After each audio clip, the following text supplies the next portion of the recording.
আসসালামু আলাইকুম। আমি বিভিন্নভাবে জানতে পারলাম যে আমি কেন মিডিয়াতে অনুপস্থিত। এটা নিয়ে সোশ্যাল মিডিয়াতে বিশেষ করে বিভিন্ন জল্পনা কল্পনা হচ্ছে এবং কেউ কেউ এই ধরনের আজগুবি কথাও বলছেন যে আমি নাকি বিদেশে চলে যাচ্ছি। আমি সবাইকে আশ্বস্ত করতে চাই যে এই ধরনের কোনো পরিকল্পনা এমনকি চিন্তাও আমার মাথায় নাই, প্রশ্নই আসে না।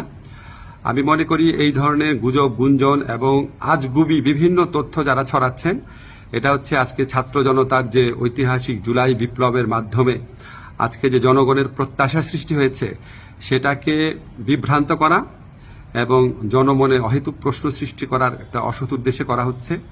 আপনারা কেউ বিভ্রান্ত হবেন না। আমি কয়েকদিন আগেও পত্রিকাতে ইন্টারভিউ দিয়েছি, তবে এটা ঠিক আমি একটু মিডিয়াতে কম আসছি কারণ আমার অনেক কাজ এবং আমার কাছে মনে হয়েছে যদি আমার কার্যক্রমে যদি কোনো অগ্রগতি হয়